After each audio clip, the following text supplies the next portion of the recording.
Hello everyone and welcome back to my channel Diksha pharmacy. और अगर आपने अभी तक हमारे चैनल को सब्सक्राइब नहीं किया है तो प्लीज़ सब्सक्राइब करें and press the bell icon so you will get all the notification from this channel. And हमारा आज सेकंड लेक्चर है। ये हमारी शॉर्ट सीरीज चल रही है जिसमें हम वन बाई वन सब्जेक्ट को फिनिश करेंगे। एंड हमने फर्स्ट सब्जेक्ट अपना लिया है HAP human anatomy and physiology. अगर आप ये शॉर्ट सीरीज़ कम्प्लीटली देख लेते हैं तो आपकी अच्छी खासी फार्मेसी की प्रिपरेशन हो जाती है एंड अच्छा खासा आपको नॉलेज हो जाएगी फार्मेसी फील्ड से रिलेटेड। तो फर्स्टली हम स्टार्ट करते हैं। सेल्स क्या है? एक smallest structural and functional unit means सब हमारी बॉडी की, किसी भी लिविंग बॉडी की सबसे छोटी जो इकाई है, सबसे छोटी जो यूनिट है वो क्या होती है? सेल होती है। एक इसका शॉर्ट सा एग्जांपल अगर आप लेना चाहे तो ह्यूमन बॉडी किससे मिलके बनी है? ह्यूमन बॉडी मिलके बनी है हमारे ऑर्गन सिस्टम से, means levers, respiratory systems, organs, है ना। एंड ऑर्गन्स किससे बन के मिलके बने हैं? हमारे टिश्यूज से। एंड टिश्यू किससे मिलके बना है? हमारा सेल्स से। तो कौन है सबसे छोटी यूनिट? सेल। तो उसी के बारे में आज हम पढ़ने वाले हैं। तो इसकी थ्योरी के बारे में जान लेते हैं कि सेल थ्योरी क्या है। Cell theory was jointly put forward by Matthew Jakob Schleiden and Theodor Schwann in 1839 में। इन दोनों ने क्या किया था? इन दोनों साइंटिस्ट ने इसको फॉरवर्ड किया, मीन्स इस थ्योरी को आगे बढ़ाया। उसके बाद सेकंड हमारा जो रडोल्फ वर्चो जो साइंटिस्ट थे 1855 में, इन्होंने बताया कि जो हमारी जो सेल्स हैं वो हमारी प्री एग्जिस्टिंग सेल से ही फॉर्म होती है। मीन्स ऐसा नहीं है कि कोई न्यू सेल्स डेवलप हो रही है, नहीं, हमारी जो पहले से ही सेल है उसी में डिवाइडेशन होके हमारी न्यू सेल का फॉर्मेशन होता है। एंड सेकंड थर्ड पॉइंट आप देखेंगे निमेटोसाइट्स क्या है? निमेटोसाइट्स हमारी वो सेल्स होती हैं जो हमारी जेलीफिश में होती हैं या सीज में, ठीक है, तो उनको क्या बोलते हैं? निमेटोसिस्ट। वो भी क्या है? हमारी सेल ही हैं। फोर्थ पॉइंट है हमारा the cell is the basic unit of life, structural and functional unit of an organism. List जो मैंने आपको डेफिनेशन बताई कि वो क्या है? एक बहुत छोटी, सबसे छोटी यूनिट अगर हम किसी को मानते हैं तो वो क्या है? हमारी सेल है।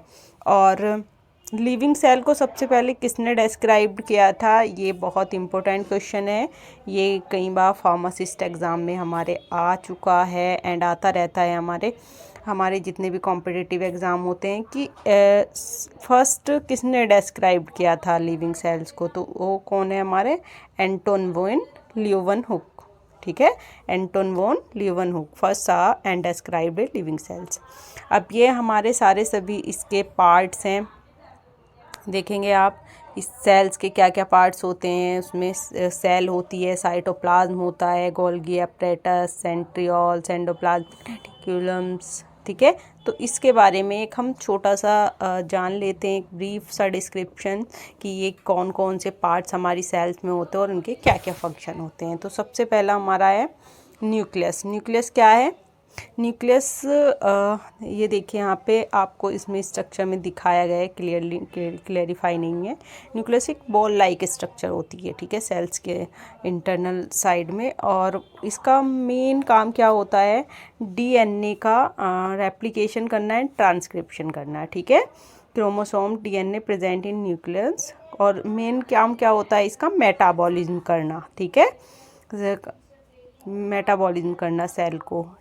सेकंड पॉइंट है हमारा माइटोकॉन्ड्रिया। माइटोकॉन्ड्रिया को क्या बोलते हैं हम? माइटोकॉन्ड्रिया को हम बोलते हैं power house of the cell, क्योंकि ये क्या करता है? ATP का प्रोडक्शन करता है, ठीक है।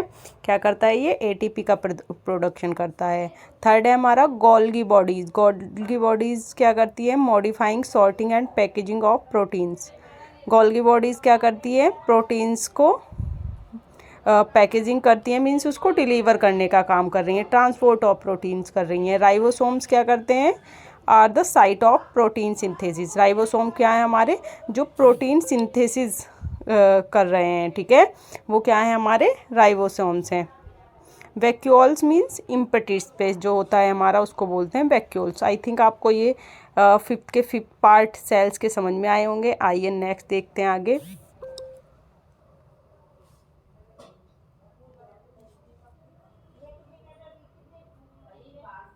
अब आया हमारा next cell membrane. Cell membrane क्या है? Plasma membrane. ये क्या होती है? हमारी लिपिड बाइलेयर की होती है। वो क्या होती है? सेमी परमिएबल होती है। सेमी परमिएबल मीन्स उसके इंटरनल साइड में हमारे नॉन पोलर मॉलिक्यूल्स तो जा सकते हैं, मीन्स जो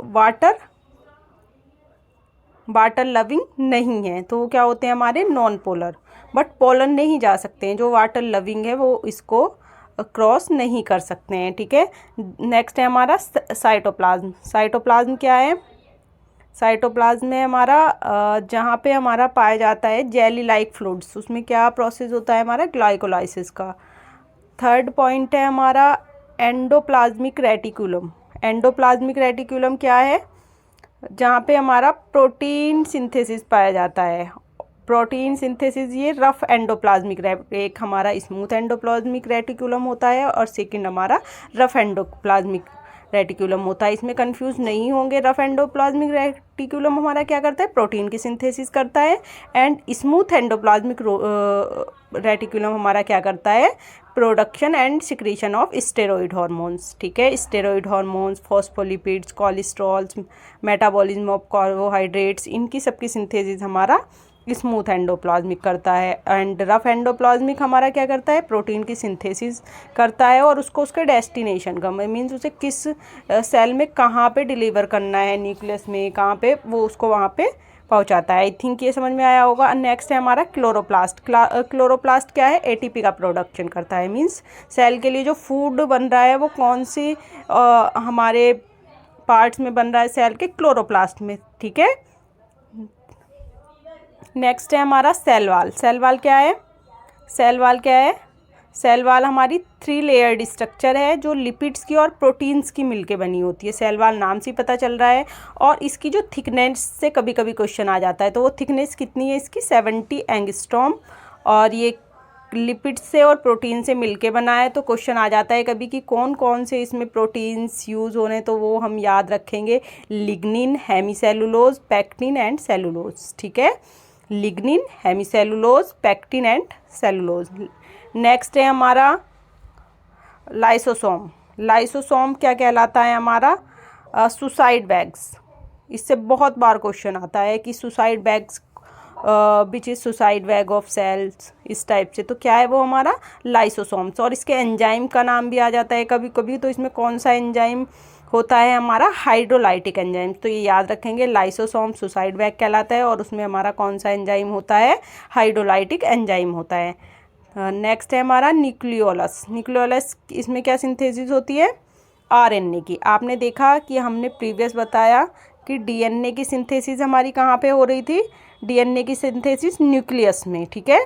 डीएनए का जो रेप्लिकेशन हो रहा था वो न्यूक्लियस में हो रहा था। एंड आपने देखा कि अब क्या है हमारा नेक्स्ट? न्यूक्लियोलस। न्यूक्लियोलस में क्या हो रहा है? हमारा आरएनए स्टोर्स हो रहा है and synthesis of ribosomes and proteins, ठीक है। तो इनमें कंफ्यूज नहीं होना है। Nuclear membrane. न्यूक्लियर मेम्ब्रेन क्या है? जो न्यूक्लियोलस के ऊपर हमारी मेम्ब्रेन है उसको क्या बोलेंगे? Nuclear membrane. उसका फंक्शन क्या होगा? प्रोटेक्ट करना उसको। सिंपल सी बात है कि न्यूक्लियोलस के ऊपर अगर हमारी मेम्ब्रेन है तो वो क्या कर रही है? उसको प्रोटेक्ट कर रही है। नेक्स्ट है हमारा क्रोमेटिन। क्रोमेटिन क्या करता है? हेरिडेटरी इन्फॉर्मेशन को क्या करता है? स्टोर करता है। अब ये हेरिडेटरी इन्फॉर्मेशन क्या होती है? हमारी हेरिडेटरी इन्फॉर्मेशन होती है हमारी जो पेरेंट्स से एंड चाइल्ड के बीच में ट्रांसफ़र हो रही हैं। आपने देखा होगा कई बार हेरिडेटरी इन्फॉर्मेशन होती है, जैसे आपके ग्रैंड पेरेंट्स की आइज़ कैसी हैं, ब्लू है या ब्लैक हैं या कुछ भी डिफरेंस है, तो वो जेनेटिकली आपको उसके सन इन लॉ या डॉटर इन लॉ में देखने को मिलती है। तो वो क्या है? हमारी हेरिडेटरी इन्फॉर्मेशन। नेक्स्ट है हमारा माइक्रोटब्यूल्स। माइक्रोटब्यूल्स क्या होता है? Tubulin protein found within microtubules. Microtubules हमारी मीन्स आप देख सकते हैं कि जो स्ट्रक्चर है सेल की, तो वो कौन प्रोवाइड कराता है? हमारा माइक्रोटब्यूल्स, ठीक है। उसके बाद आया हमारा माइक्रोफिलामेंट्स। माइक्रोफिलामेंट्स क्या होंगे? नाम से ही पता चल रहा है, फाइबर्स, ठीक है। तो फाइबर्स जो सेल मेम्ब्रेन के सेल को सपोर्ट कर रहे हैं, सेल को शेप दे रहे हैं। माइक्रोटब्यूल्स और माइक्रोफिलामेंट्स दोनों सेम ही काम कर रहे हैं, ठीक है। एंड लास्ट है हमारा सेंट्रोसोम, जो माइक्रोटब्यूल्स का ऑर्गेनाइजेशन कर रहा है। सेंट्रियोल्स और सेल डिवीज़न की तरह। तो वो क्या है हमारा सेंट्रोसोम्स। आई थिंक आपको ये सब अच्छे से समझ में आया होगा। And thank you so much video को लास्ट तक देखने के लिए। एंड आपने अभी तक अगर हमारे चैनल को सब्सक्राइब नहीं किया है तो प्लीज़ सब्सक्राइब करिए, शेयर करिए। एंड नेक्स्ट वीडियो में हम लाएंगे प्रोकारियोटिक्स एंड यूकारियोटिक सेल्स का डिफरेंस। तो बने रहिए हमारी सीरीज़ में। Thank you again.